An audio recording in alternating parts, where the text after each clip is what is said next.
You've written this brand new book, which I think Middle England is going to love. Christmas Carols from Village Green to Church Choir is the new book by Andrew Gant. It's out now, available in all good bookshops and, of course, on Amazon as well. And it tells the story of 20 of our favourite Christmas carols. And, of course, we sing these songs every year, but we're not quite sure why or what they mean. You explain them. How difficult was it to find out the absolute history and truth about these carols? Well, I have to say it was a huge amount of fun. Difficult, not really, because there are people who have researched them, but you find sort of during the history of English church music that there are sort of signposts along the way. Carols were very much a poor relation. They weren't considered worthy of sort of serious study or even of singing in church for most of their history. And then it's kind of in the 19th century that people start to say, hang on, this is actually a rather interesting part of our heritage. Let's try and collect them together. And you get people like William Sands, who made an important collection in 1833. And then there are others, of course, going forward from there. And so once you've discovered those guys, then you're halfway there. You follow the leads that they've given. Folks on collectors, Cecil Sharp, Ralph Vaughan Williams, absolutely central to the story. And those are your guides. Those are your kind of leaders through the historical undergrowth. And it's funny how people get them wrong. I think some people think it's Good King Wenceslas, Last Looked Out, and of course it's not. It's Good King Wenceslas Last. Yeah, that's true. I didn't think of that. That's right. Well, that poem, when it was first written, which was in the late 19th century, it was those words were written by an English clergyman because he'd found an old spring carol which dates back to the 16th century and probably before that, with Latin words which are absolutely nothing to do with Christmas. Carols originally were not necessarily just to do with Christmas, but it was actually a rather bawdy carol about the coming of spring and fertility and all that kind of thing. And this clergyman, John Mason Neale, wrote these words, which a lot of people thought were frankly rubbish, all the sort of inverted syntax, good my page, and all this kind of thing, yes. Which may be why people sort of trip over them a little bit. They are very wordy, these carols, but they're also very beautiful. I guess probably the most famous carol and most popular is Once in Royal David City. Would you agree? Possibly, yes. I think if you asked every English carol of that, you'd probably get a variety of different answers. There was a poll done some years ago for the favourite carol. The one that came top was, perhaps surprisingly, was In the Bleak Midwinter. Wow, I'm surprised. Carol, it was actually composed by a composer, written by a poet. It's not a traditional carol at all. I would think for me, though, when I watch Kings at Christmas, the Once in Royal is certainly the big one. Of course, the other one that everybody looks forward to for the children is Away in a Manger. We always love that. Tell us the history of that one, Away in a Manger. Well, that has an interesting history too. Again, it's a youngster by carol standards. It was first published and written in about 1883, I think, in America, in a paper of the Universalist Church. And it's quite interesting how many of these carols have their origins in sort of not sort of mainstream Orthodox churches, but in other kind of denominations, if you like.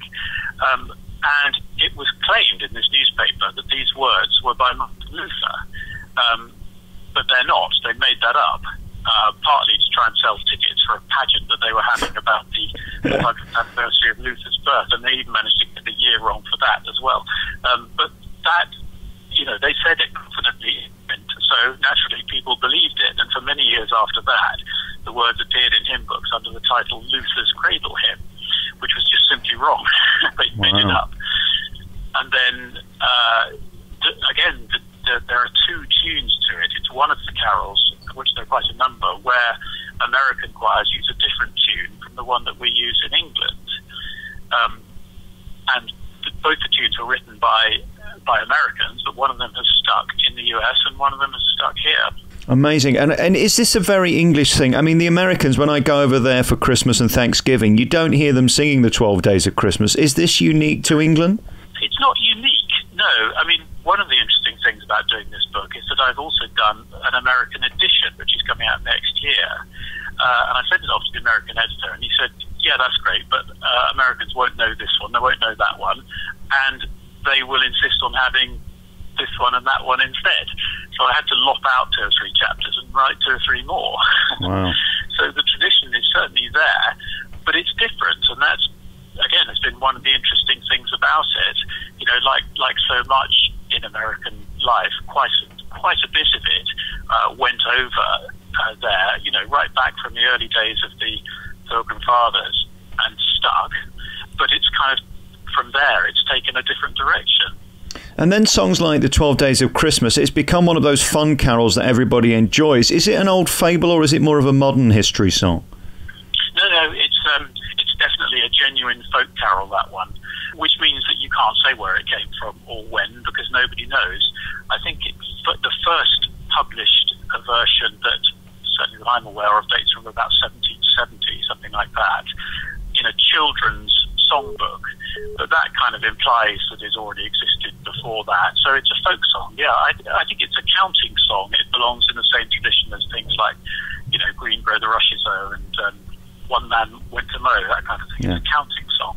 I think this is all very fascinating. And finally, and then I'll leave you in peace, O Little Town of Bethlehem.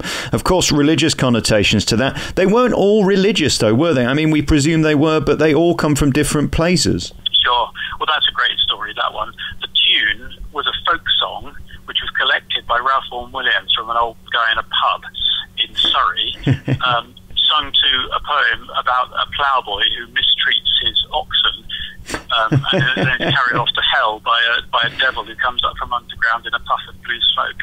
So that's what that song was originally about. Andrew, are you making this up, or is this actually a research book? Did you just... I have seen with my own eyes Vaughan Williams' manuscript copy of what he wrote down when Mr. Garman sang to him in Forest Green, Surrey in 1903. And it's, I am a ploughboy brave, I'm old as all my fathers were. It goes on about the cows and the devil, and it's a great song and a lot of fun, and nothing whatever to do with church or Christmas. Fascinating. Listen, it's been lovely talking to you. I could talk to you all day. This new book is fabulous and perfect for this time of year. Good job not bringing it out in June. I don't think it would have done as well, do you? You think? Yeah, that's a good point, yeah. Andrew Gant's new book is called Christmas Carols, From Village Green to Church Choir. It is a fascinating insight into the Christmas that we've all loved since being a child and we've sung along with. It gives you a great insight into 20 of our favourite Christmas carols. Andrew, great to talk to you. Thank you for your time. And you, Alex. Thanks.